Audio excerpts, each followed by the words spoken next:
Hello, everyone. It's Thursday, June the 30th.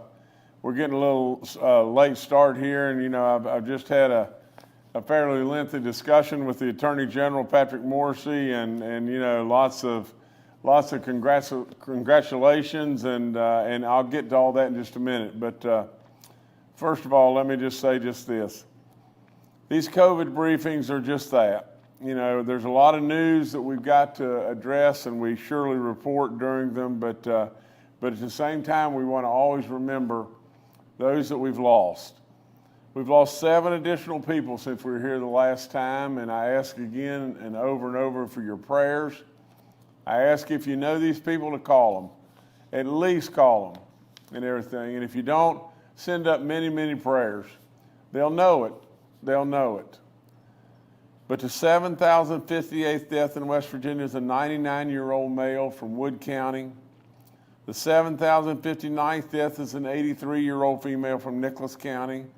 The 7,060th death is a 71-year-old male from Pleasants County.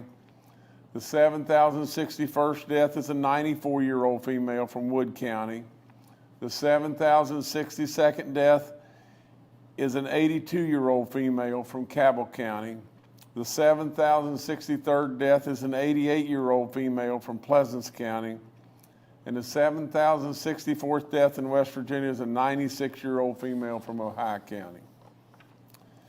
In regard to our numbers today, we have 2,105 active cases in West Virginia, 660 new positive cases. Our daily positivity rate is at 6.61. Our cumulative rate is at 8.16. Recovered cases in West Virginia are 523,334. We have 220 folks that are hospitalized in West Virginia with COVID, 26 in the ICU units and 4 on ventilators. And all of our counties remain green and yellow. But as you can see, from 2,100 active cases in West Virginia, 220 that are hospitalized, 660 folks that are new positive cases in the last 24 hours, this thing's not gone away. And absolutely, we can make it go away. The more that are vaccinated, the less problem that we're going to have. And I'll get to that more in just a second. I want to jump back, just for 1 second, to my conversation that I just had with the Attorney General, because this is really, really big news. First of all, the Supreme Court just, passed down a ruling, primarily regarding EPA, but it really focused on all these governmental agencies that where D.C., where Washington, D.C. has so much overreach, and really basically, here's what was said. First of all, like I just said just a second ago, I applaud the Supreme Court because this has been long overdue. This ruling in favor of West Virginia will stop unelected bureaucrats in Washington, D.C. from being able to unilaterally decarbonize our economy just because they feel like it, just because it's their opinion. Instead, members of Congress who have been duly elected to represent the will of the people across all of America will now be allowed to have their rightful say when it comes to balancing our desire for a clean environment with our need for energy and the security it provides. People like to say D.C. has too much power, and they're right. They're exactly right. You see what goes on within D.C. Do you want those people with unlimited power? I mean, good gracious, look at what's going on in D.C. today. For too long, our federal bureaucracy has had almost unlimited, unchecked power over us with little accountability to the public.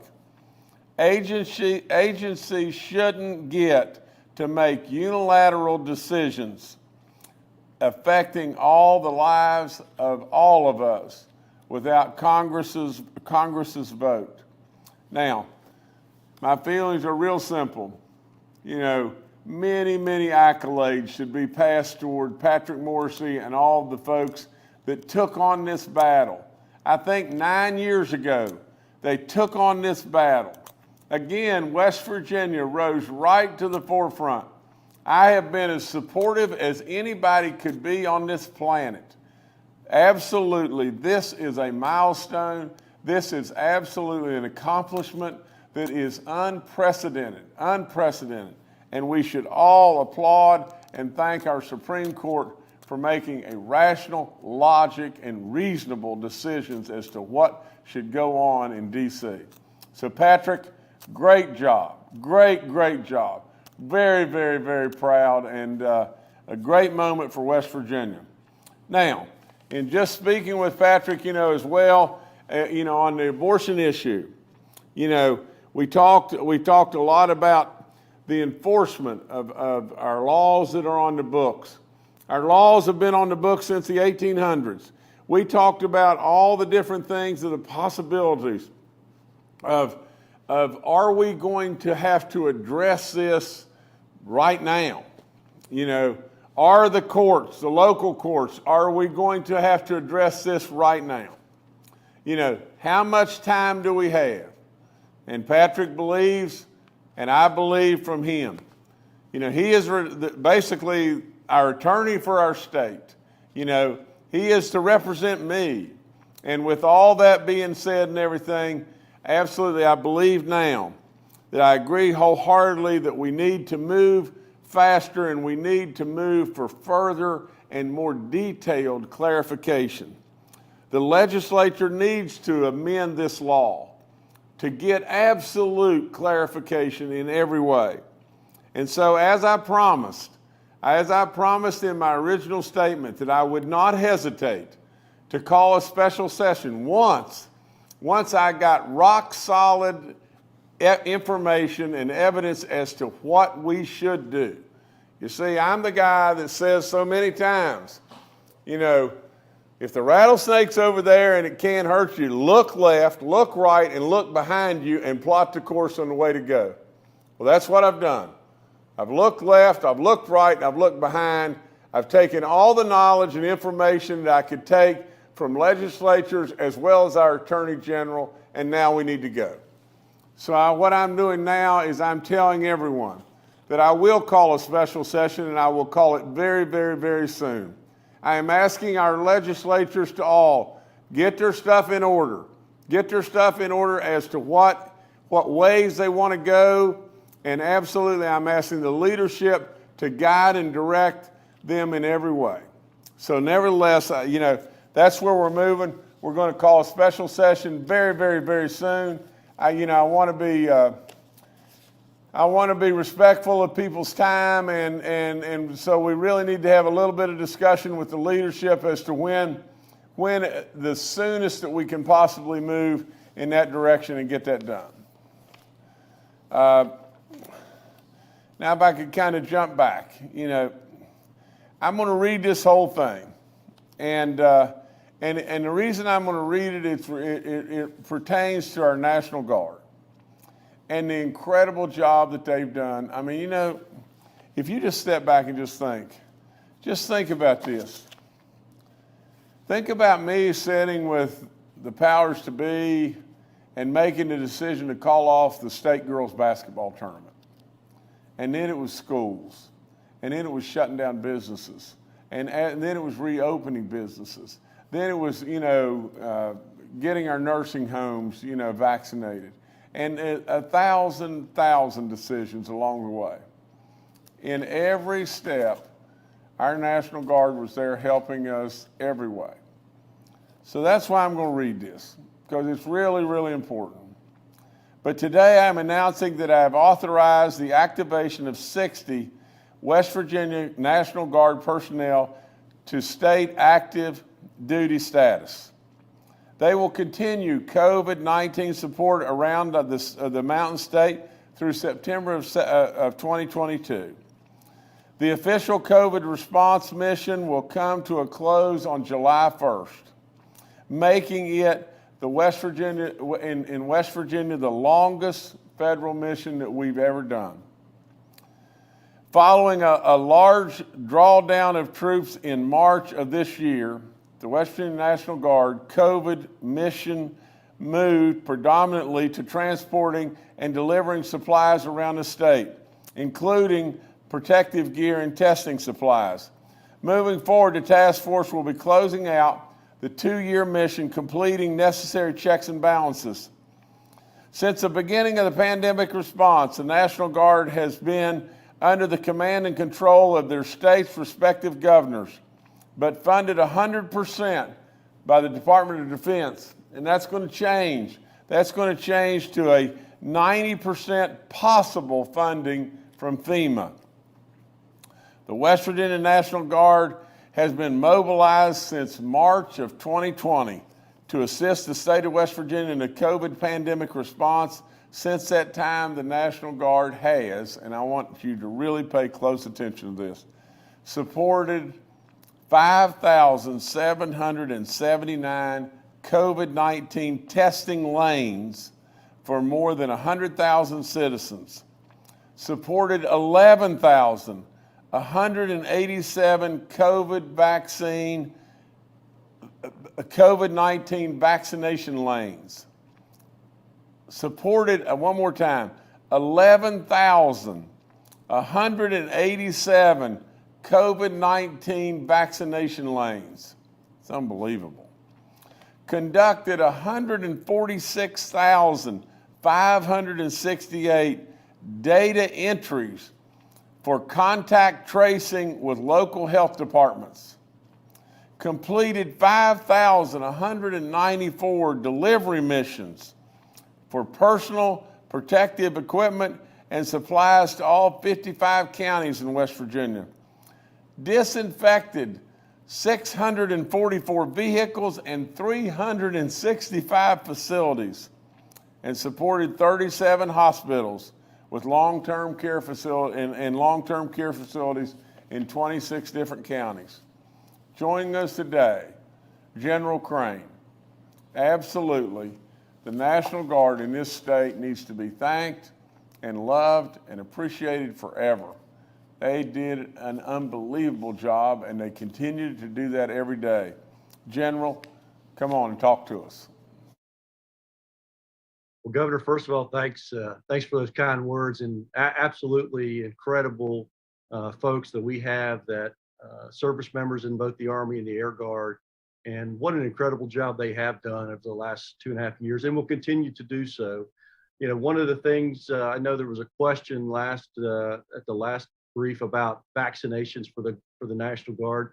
You know, I want everybody to realize we're at 95% overall in the National Guard of receiving the mandatory vaccinations that the Department of Defense have directed us to do. And so we continue to be prepared and ready to respond to whatever it is that you may need us to do, Governor, or whatever the state citizens may need us to do. So again, we're always ready. We're always making sure that we're continuing to work to get folks to get vaccinated that haven't been yet in the Guard. Some of them are looking forward to maybe the Novavax getting approved, and they are willing to take that, and that will help our numbers even go higher. So, you know, I just want to make sure that everybody realizes we're not going to have any issues responding to any events that may come up.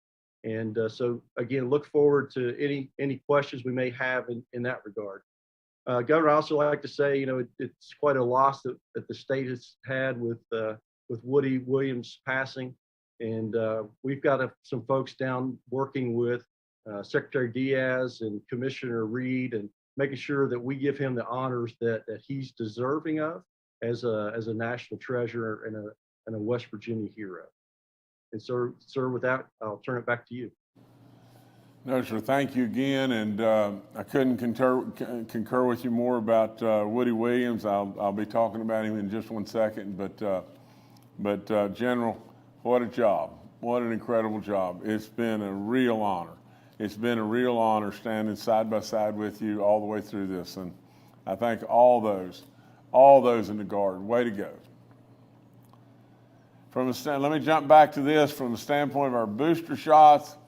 You know, your second booster shot, you know, which is your fourth shot really, you know, and and all the information in regard to that. All I can do is continue to encourage in every way, tell everyone over and over that if you're out 6 months or 4 months or whatever is the period, you don't have any immunity.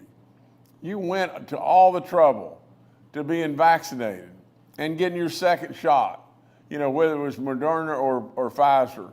You went to all that trouble to get that done and everything. How in the world can you stand on the sidelines when I just told you, that there's 2,000 or 2,100 active cases right now in West Virginia, 220 people that are hospitalized, and on and on and on, and this thing is still with us? How can you run the risk? Just simply, especially if you're 50 and older, how can you possibly run the risk of walking around with no immunity at all and thinking you're not going to get this? Really and truly, I go back to a fellow that works for our family. I knew he had COVID. He got better. I ran into him. He's tough as nails, 70 years old, been with us a long, long, long time. And I mean, this guy is tough. His family, and he's from Minnehaha Springs, right in Pocahontas County. And this is the toughest of the toughest guy. And his very words to me were just this. He said, I got vaccinated, but really when it came to that booster shot, I just didn't really get around to getting it and everything. And I really thought, well, if I get this, it won't be anything bad. And I'm telling you, I was in the run for my life. And this was really, really, really bad and really tough. And I always thought that I was so tough that there's no way that anything could get me like this, but it did. Now, thank God he's doing well and all that's good. But really and truly, when it really boils right down to it, you got to get your booster shots.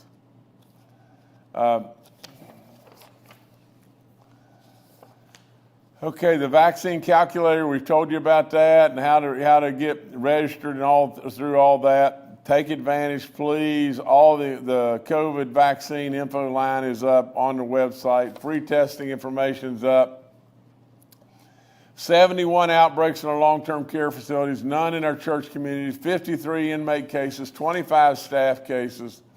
I've told you 1,000 times about the rental assistance program and the homeowner assistance program.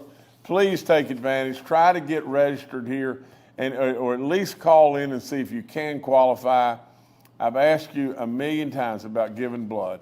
It is so, so, so important. Now, if I could talk about Woody Williams, this, you see a lot of people in your life and you're amazed. You're amazed by what they do. You're amazed by their accomplishments throughout their life. And then you sit back and you see somebody that is extraordinary beyond belief. The last recipient of the Medal of Honor from World War II. And what this man did on the level of bravery was off the chart. How many of us could have even approached that level of courage? Very, very few. Very few. But then what did he do? He spent a life for our Gold Star families. He spent a life going all across this nation doing work like you can't imagine. He spoke with the most eloquent style. It was so amazing to listen to him. Here was a man 90 plus years old that could get up and speak far, far better than most any of us could on any day. He was blessed. He had an incredible life. And for his family, it gives me unbelievable honor to say that I knew Woody. I knew him really well. I was a real friend with Woody. And I treasured the friendship that he gave me. And I'll never forget. I'll never forget all the times. I'll never forget how when the President of the United States, Donald Trump, was coming, actually he came to the Greenbrier Hotel many different times. He came to West Virginia, but on this particular occasion, he came to the Greenbrier.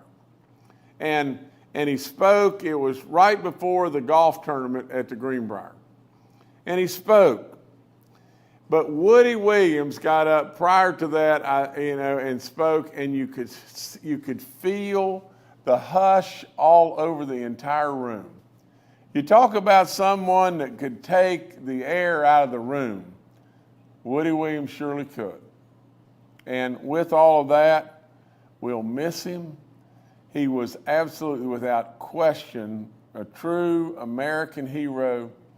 But I was really honored prior to his death to tell all the people there that we would conduct the celebration of his life in the biggest way that the state could possibly offer.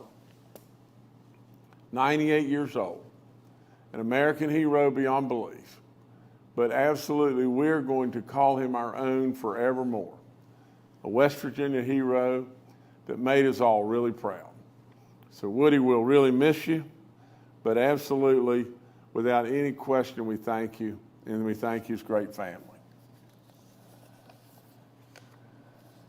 Today, I'm also issuing a proclamation ordering that all United States and West Virginia flags on all state-owned facilities be displayed at half-staff, beginning immediately and continuing through sunset on Monday, July 4th, in honor and remembrance of this great man, Woody Williams.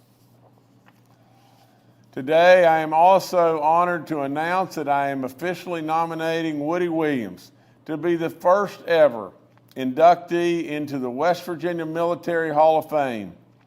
My nomination has been sent to the West Virginia Department of Veterans Assistance. The West Virginia Veterans Council will meet today and vote on this nomination.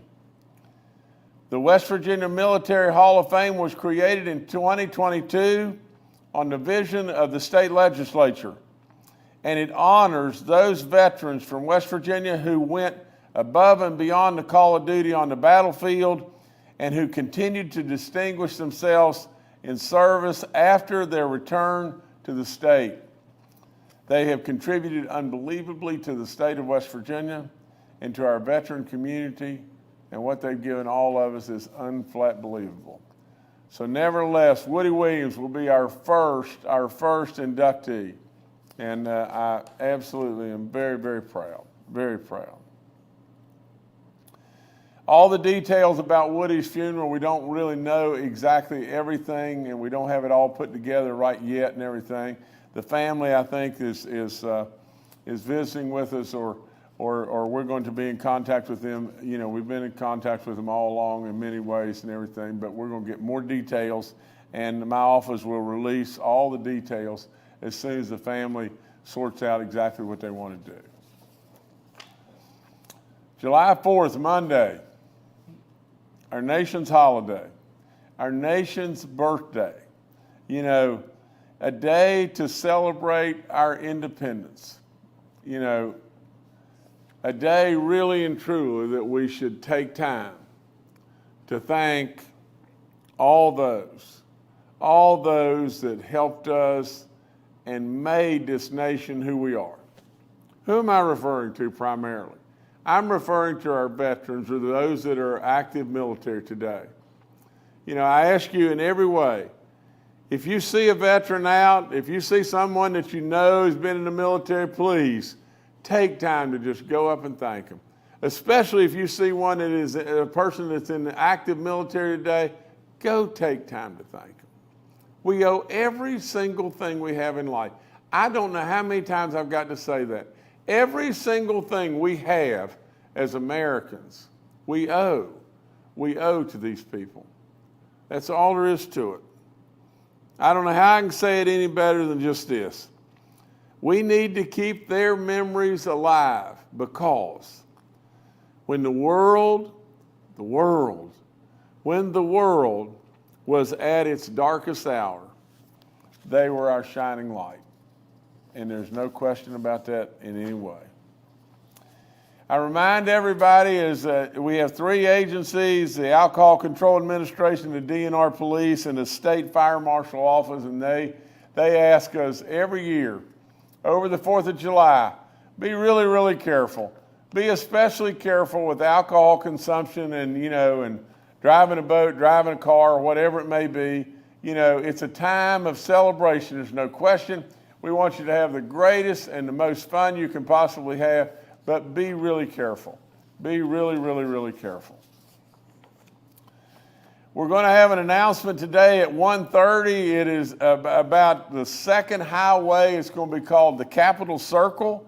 We're going to have a bunch of riders, from motorcycles or fancy cars that'll be out here.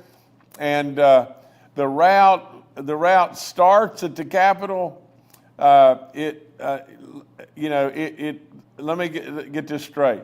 The route takes riders on a journey through just over 200 miles of all through our Metro Valley and all through and all along the New River for Greenbrier Valley, and returns back here. So nevertheless, it is it's the second of these that have been put together by our DNR and our Department of Tourism and our Highway Department. And basically what it does, it is another stepping stone to be able to advertise and bring folks to West Virginia and put them on these routes. The first one, I think, started right outside of Lewisburg, and it went all the way up through Marlington and went all the way, I think, to Seneca Rocks and came back down Route 92 and ended in White Sulphur Springs. Now, this is the second one. And the Highway Department is doing incredible work. Tourism's doing incredible work, and it's just good stuff. So if you can join us, we're going to be doing that right outside of the Capitol at 1:30. Last thing I've got is on Wednesday, July 6th, we'll have the numbers down pat, and we'll be able to announce the most record-setting numbers in regard to revenue that this state has ever seen, hands down. It will be a day that we should celebrate, and we'll give you more details, but we're going to have an announcement that I hope that everyone will dial into and everything on July 6th. But that's all I got right now. Nevertheless, thank you. All right, thank you, Governor. Let's now go to retired Major General Jim Hoyer, the director of our Joint Interagency Task Force. Good morning. As the governor reinforced earlier, we are not completely out of COVID, so we need to continue to focus on the things that we need to do. As he pointed out, our hospital numbers have gone back up above 200. They are manageable at this point, but we continue to watch them closely. Our RT value has gone back up to 1 again, so we continue to watch that as well. Again, remember that 6 months to 5 years old are now eligible for vaccine. The data for those numbers of vaccinations, the way they're being pulled by the CDC and sent to us, will be coming in a little bit slower, but the data analytics team with DHHR and West Virginia University are working those, and we should have some data later next week regarding that. As was pointed out by Dr. McBride from Cardinal Pediatrics when she was on with the governor last, pediatricians and healthcare providers are prepared and ready to give vaccines to our younger West Virginia population. So parents, guardians, caregivers need to be reaching out to those individuals. We now have Moderna vaccines available for children ages 6 through 17. Our vaccine calculator has been updated to reflect the latest changes, and we've had over 400,000 West Virginians complete calculations on that. If you have a challenge in finding a vaccine, please again reach out to our hotline, 1-833-734-0965. Thanks to John Lopez and the team at DHHR. They do a terrific job of working with individuals to address questions and get those questions to the right people to address for them. Again, as the governor pointed out, we've still got to keep our eye on this and continue to focus on it. And then the last thing I'd leave you with is from my family, from Amy and I, to Woody Williams' family and his close personal friends. We send our love, our thoughts and prayers. Woody is a lot more than just those gallant actions at Iwo Jima. Woody was a role model for all of us about how much he cared and loved every person that he came across that was a West Virginian or an American, no matter who they were. He was focused on helping people. God bless Woody's family. Thank you. Thank you, sir. Adjutant General Crane, Dr. Ein Amjad, and Secretary Bill Crouch are also joining us today and are available for questions. We'll now go to questions from members of the media. The first today from Mark Curtis with Nexstar Media.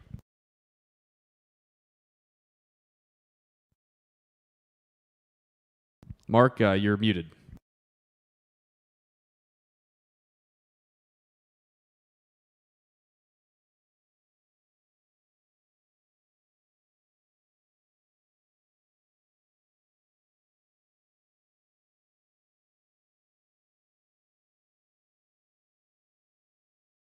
All right, Mark, while you sort out your technical issues there, we'll go on to Charles Young with WV News.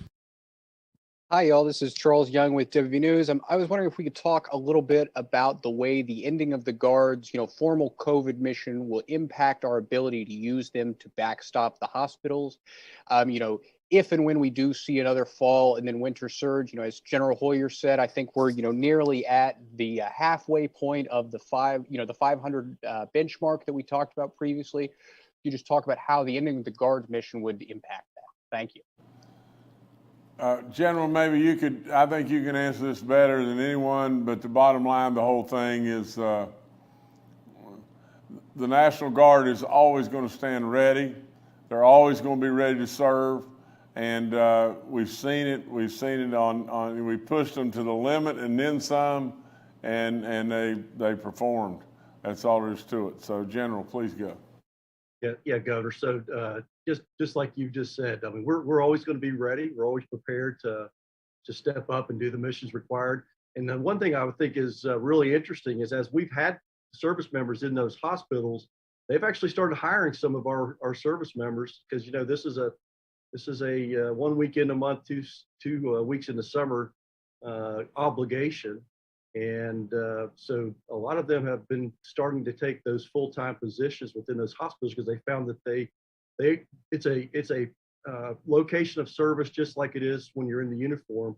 So they're there serving in those hospitals and continue to do that in a full-time capacity. So I think we're always going to be ready, as the governor said, and so whatever the needs might be.